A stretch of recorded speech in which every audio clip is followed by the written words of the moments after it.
Good morning, everybody. Welcome to the program. It's Monday, November 16th, coming to you live from our studio in Seoul. I'm Kim Woo-kyun. Before we get started, these are the stories we're following at the top of the hour. South Korea reports 223 new COVID-19 cases on Monday.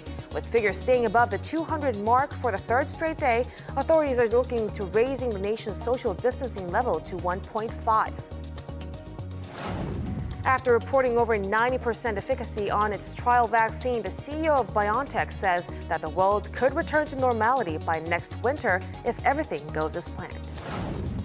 15 countries from the Asia-Pacific region, including South Korea, signed the Regional Comprehensive Economic Partnership on Sunday in a deal to form the world's biggest free trade bloc.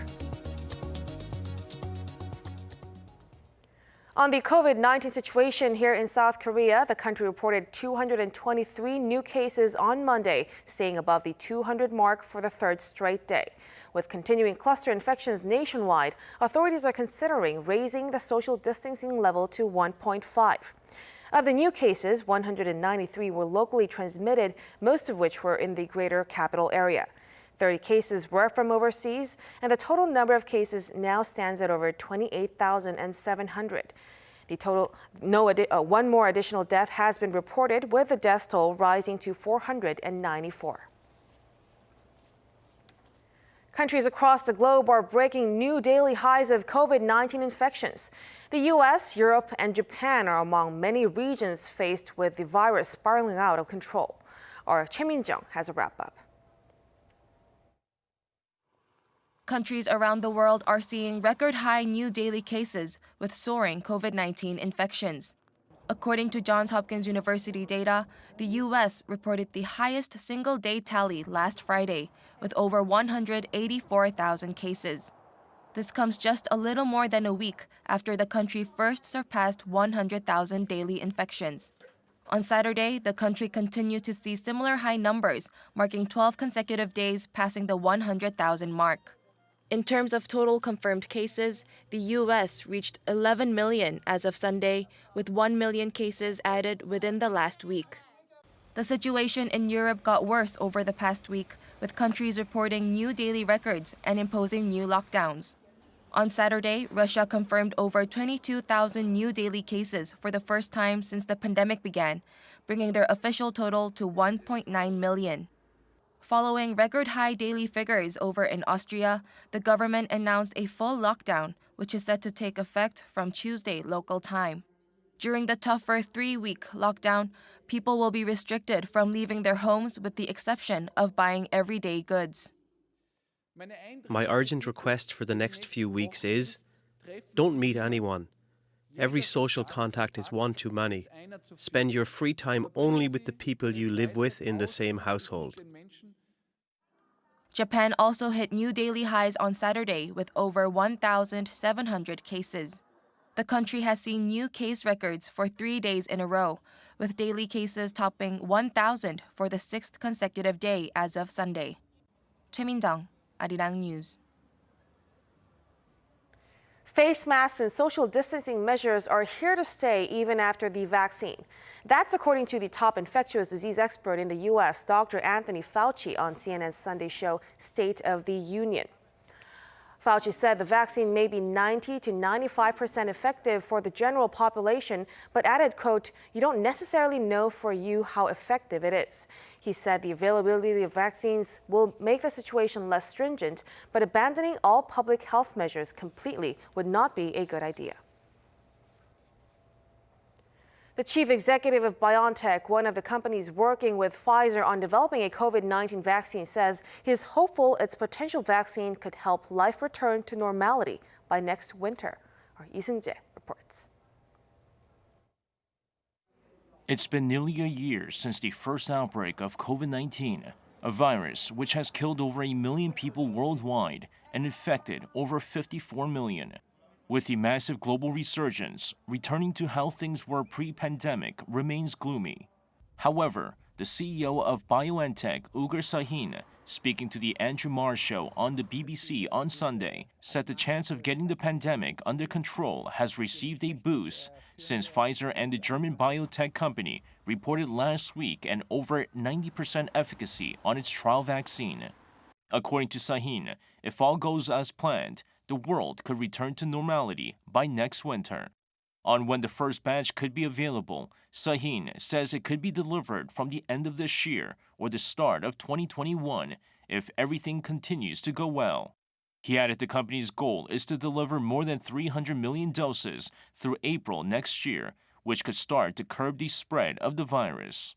The BioNTech chief believes the bigger impact will happen next summer when more doses are distributed to the general public.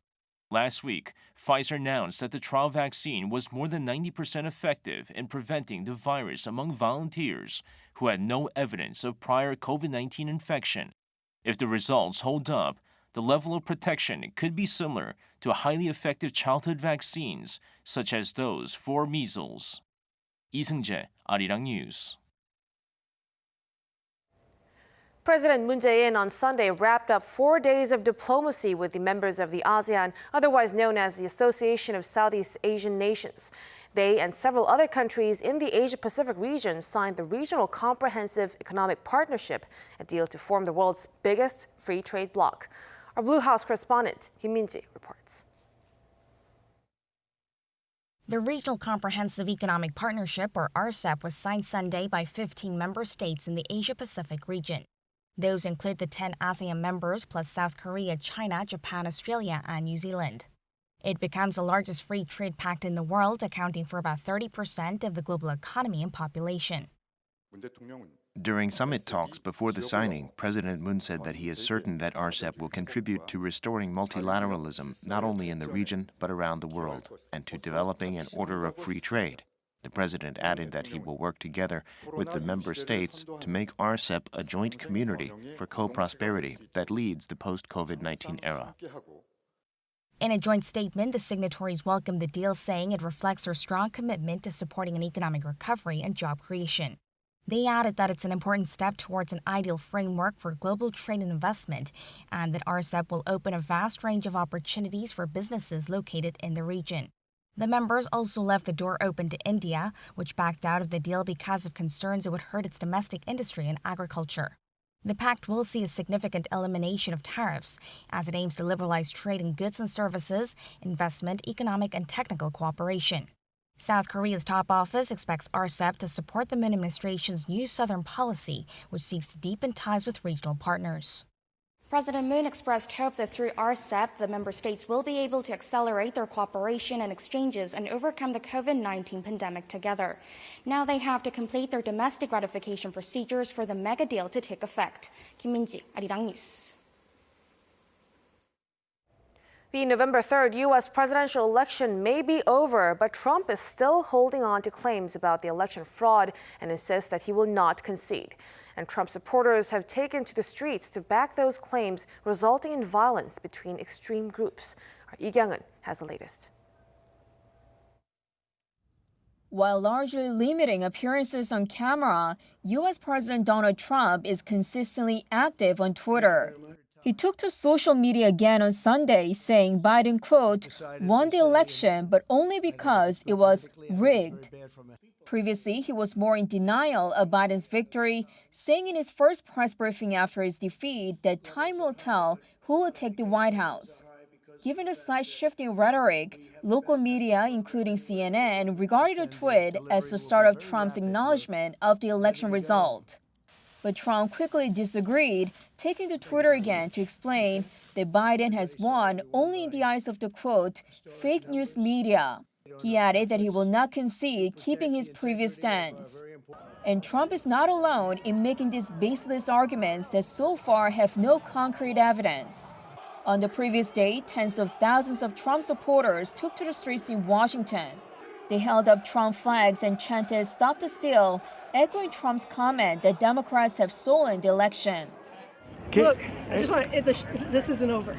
It's not even close to being over. And those people that are telling you right now that it is over are lying to you. The vote has not been declared. No, there is no president-elect. It's all a lie. The protest was mostly peaceful, but violence erupted after the rally, with dozens of Proud Boys, a far-right group, clashing with a far-left movement. One person was stabbed and taken to a trauma center. At least 20 people were arrested throughout the day, and 2 police officers were injured. Amid Trump pushing ahead with legal battles to overturn Biden's victory, the U.S. government is facing an unprecedented challenge in administration transition. 이경은, Arirang News.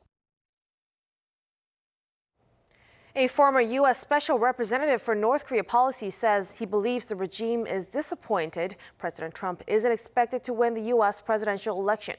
Joseph Yoon said Kim Jong-un's relationship with President Trump is a highly unusual one, which included outreaches that were described as love letters from Trump. But under a presumptive Biden administration, he says it could change Washington's approach toward the regime. Biden is known to prefer principled diplomacy. He was also highly critical of North Korea and called Kim a thug during one of the presidential debates. Yoon pointed out that these are different times for Kim, and a missile test might not be as high on the agenda as it was 4 years ago. The International Hydrographic Organization will meet on Monday to decide whether to call the East Sea by numerical identifier instead of the Sea of Japan. During the 2-day virtual meeting, the IHO will decide whether to refer to global seas by numbers rather than using specific names. Sources say a number of IHO members are in favor of the idea. South and North Korea say the stretch of water should be referred to as both the East Sea and the Sea of Japan, but haven't been able to reach a consensus with Tokyo. The 2 Koreas believe the name Sea of Japan is a reminder of Tokyo's past imperialism, as it was officially named when the Korean peninsula was colonized by Japan and Korea, and Korea had no say in the naming. South Korean golfer Im Sung-jae, who won his first PGA Tour title this spring, has finished as one of the runner-ups at one of the world's most prestigious golf tournaments. At the 2020 Masters in the U.S. state of Georgia, the 22-year-old shot a final round 69 to finish 15 under par on Monday, Korea time, to tie with Australia's Cameron Smith. He becomes the first South Korean player to come second at the Masters. American star Dustin Johnson was victorious, finishing at 20 under.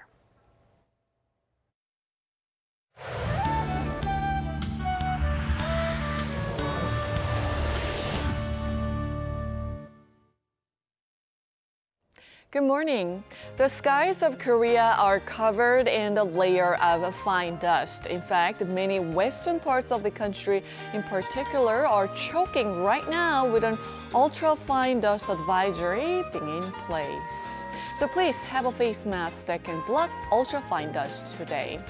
Temperatures will be higher than the seasonal norms all day. Highs will be 7 to 8 degrees higher than the seasonal averages, nearing 20 degrees Celsius this afternoon, with wide gaps of more than 10 degrees Celsius between lows and highs. So Seoul and Daejeon will get up to 19 degrees Celsius this afternoon. Daegu, Gyeongju rising to 20 degrees under lots of autumn sunshine, but the skyline will be blurred and barely visible due to the dust. Mountainous regions in Gangwon province are still under dry weather advisories though. Some welcome rain starts from the west on Tuesday, then it's going to rain nationwide on Wednesday into Thursday, which will help to ease the dryness and dust in the air. That's Korea for you, and here's a look at the weather conditions around the world.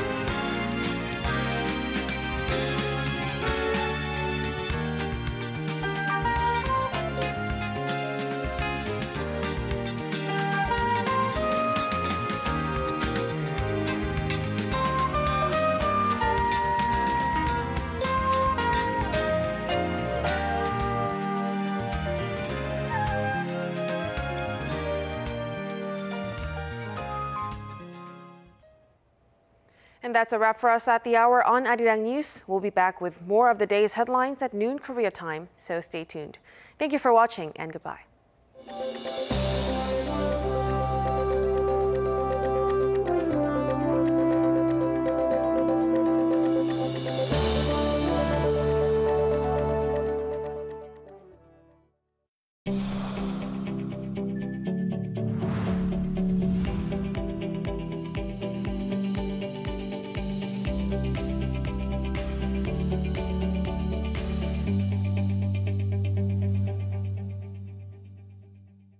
COVID-19 has shut down the entire world.